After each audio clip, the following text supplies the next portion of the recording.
Welcome back to another episode of Real Talk, the first one of 2023. If you are new to the channel or these types of videos, this is where I get to put out my thoughts in a more impromptu and extemporaneous manner, while at the same time you get to enjoy one of my favorite hobbies of all time, which is fishing. My reflection for you all today, as you can tell from the title, has a lot to do with class, castes, and rootless cosmopolitans. I think about the last one a lot, especially because in some form or matter of the definition, I definitely meet that word, rootless cosmopolitan.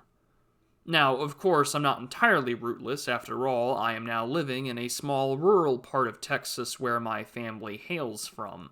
However, growing up as an army brat and living all over Western Europe, both coasts of the United States, and finishing my high school and college education in the city of El Paso, Texas, I've always felt rather disconnected from the rest of the world.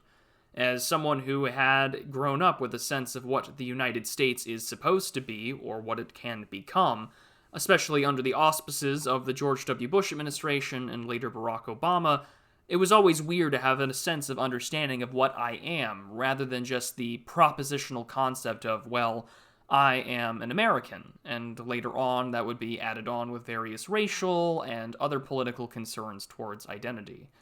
But it never really shows until sometimes you're coming face to face with it when you come home. Earlier this month, we had a family Christmas on my mother's side of the family, held at my grandmother's place. As you can tell, today's reflection is going to be a little more, I guess, introspective and a reflection of my own upbringing. But I was just coming back from church, and at that time I was dressed, slacks, a sweater, button-up shirt, the sort of thing that you would wear for your Sunday best, and coming from there, now to my grandmother's place, where the rest of the family was slowly pulling in, I had realized that I was the only one that ever really left. My mother is the youngest of my grandmother's children, and by extension, all of my cousins are much older millennials, entering their mid to late 30s and early 40s. And all of their children, well, they're much younger than me. So I'm put in this awkward place when it comes to who to relate to and who to speak with. Some of the older Zoomer kids that are out there I can probably host a conversation with, but at the same time, I can't relate to individuals whose business is working in HVAC, an oil refinery, and their children are still only just growing up, being 8, 9, 10, 11 years old. It was a world of difference, because the teenagers that were around there, probably early on in their high school years, looked nothing like myself. And of course, this is an awkward admittance of class and caste, which we'll get into, but they were all dressed out of something that you would see from some sort of film depicting the South. One was literally dressed out of something that you would see in any bar in 6th Street in Austin, but more likely at a Nashville bar where you might hear live music. And in fact, he had even brought his acoustic guitar with him to play a little bit of music while we were all eating.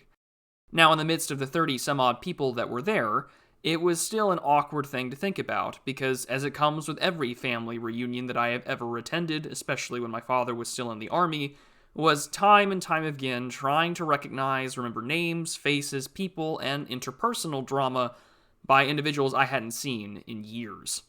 And so here I am now, as a grown man in his late 20s, trying to make sense of what on earth do I have any connection to them.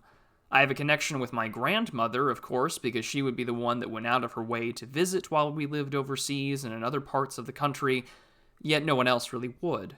And in fact, it's always caused a bit of resentment because for my mother, she got out. Everyone stayed in this small little town and tried their best to make do with what was available to them. A night and day difference between things. Of course, it's often an excuse about why people join the military in the first place, besides picking up some skills, is that recruiters will often tell you it's a chance to pay for your education, learn a trade, and most importantly, to get out and see the country, if not the world. Now, for Americans, that's obviously true. Most of the people I know who served in the military have, at some point in time in their lives, either served abroad or went on some kind of deployment. But coming home, I couldn't help but think to myself and wonder, well, what on earth do I really belong to here? What on earth is it of myself that I've got going for me? I feel an intense geographic sentimentality to where I live because, being the oldest of my mother's children, I'm the only one that holds any sort of memory about where this place was, what things were like to visit family, and how distant everything seemed to be. Unlike my time in El Paso, where I could go to any sort of bar, restaurant, or fast food chain in the middle of the night if I was really feeling for it from my apartment. And nowadays, of course, I really don't eat fast food or anything like that at all because I have to mentally calculate, well, it's about a 25-minute drive, maybe 30 minutes round trip, who knows? It all just depends on how safe the roads are and if I see any animals driving home late at night. Although I've been thankful to not hit a deer or anything like that. Yet, to get back on topic, I suppose, the thing that always irked me, though, is that now I am trying more now than ever to make sense of myself. Which is weird, because you would think that someone who is getting closer and closer to 30 nowadays would pretty much have a dead-set idea of who he is, or what he is. And in some regards, I think that this has to do a lot with a variety of factors, one of them being the sort of elongated or delayed maturation. We constantly, as individuals, will try our best, especially for millennials and younger, to delay the idea of growing up and going to see the real world. I know plenty of people who I went to university with that purposely went on to go get master's degrees because they didn't want to stop going to school yet or get a real job, that they could kick the can down the road just a few more years and that everything would be fine. I really do wonder how many PhDs started out that way. They just really didn't want to face the real world or get a job and stayed in the confines of academia, which is its own separate world that I don't think I could ever go back to, despite my love of reading and writing and learning about history. So here I am at this Christmas event, this exchanging of gifts, a sort of little Chinese gift exchange of passing things around with numbers and making sure that you can steal the gift that you really want. I did get a nice set of Gerber knives, but I looked around and realized that I have nothing to relate to with these people. I had nothing to relate to in regards to work. I don't do manual labor. I wish I did in some respects, but then again, with my health, maybe it worked out for the best. Yet, all I can do is look around and realize that by blood, these are my people. And in a lot of ways, that still expresses itself in my politics.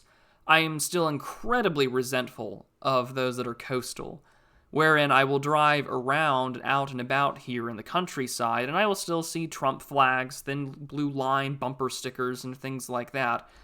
They're normal, regular people.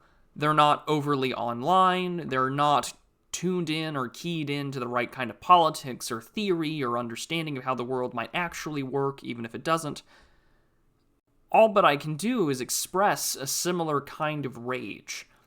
Because I think, in a lot of ways, individuals that somehow escape out into the ether of the public space where their works are being published by large audiences or publications and they manage to attain quite a viewership, it's odd to think that a guy that was born in the middle of nowhere, and I do mean the middle of nowhere, and all of a sudden now more people know who I am by my face and by this amphibious avatar that I wear than I ever would be if I decided not to go on the internet. Culturally, and I guess by caste, you can't escape your own expressions of where you came from and who you are. Yeah, I'm a military brat, but my family comes from flyover country. At the end of the day, I'm going to have an intrinsic and innate sort of expression of skepticism from outsiders. I see it all the time now where I live, where a local bank wants to develop some more housing projects out where we live, and immediately it's almost as if a knee-jerk reaction of not in my backyardisms that come out not just from myself, but everyone that lives here. And so I guess the same way kind of happens when we engage in politics, even with right-leaning friends of ours in the online spaces. How many times have we seen blue state reactionaries or blue state conservatives argue back and forth with red state conservatives and right-wingers over various issues?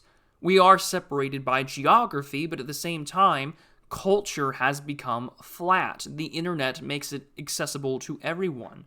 And as I've said before, I live in a place where teenage kids can ride their horses to the local park, but still speak in the same overly online Zoomerisms or reference some kind of Germa video. Although even to this day, I really don't know who that is.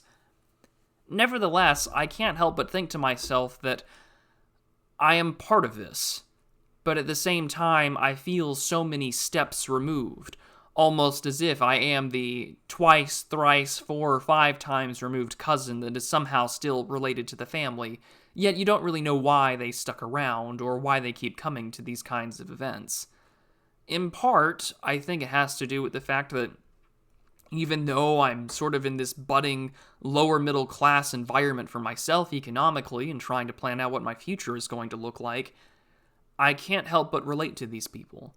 I think that is somewhat of an innate genetic expression, a genetic epiphenomenon, gene expression, whatever word that you may want to use. And I can't help but stick up for these people time and time again, even though I don't feel like I'm of them. My blood tells me that I am, both by the faces and the names and the families that I'm surrounded by, not just of my own family, but of my neighbors or people at my church. We're all having some kind of similar background, although for myself, I do feel like some stranger that's made his way into this part of town just 3 years ago. It's an odd sensation. But I guess to fully express these thoughts, because I've been going on this little bit of a rant now, is that I can't escape who I am. And at the end of the day, I will make it as far as I can online doing what I do, and maybe one day I will use a more human-like name rather than just the Prudentialist, and publish more with my face and some kind of appropriate pseudonym. But I won't ever be able to escape what I actually am. Some guy that lives out in the middle of nowhere with an innate cocked eyebrow and well-known ignorance about the social ecology or the politics of other places.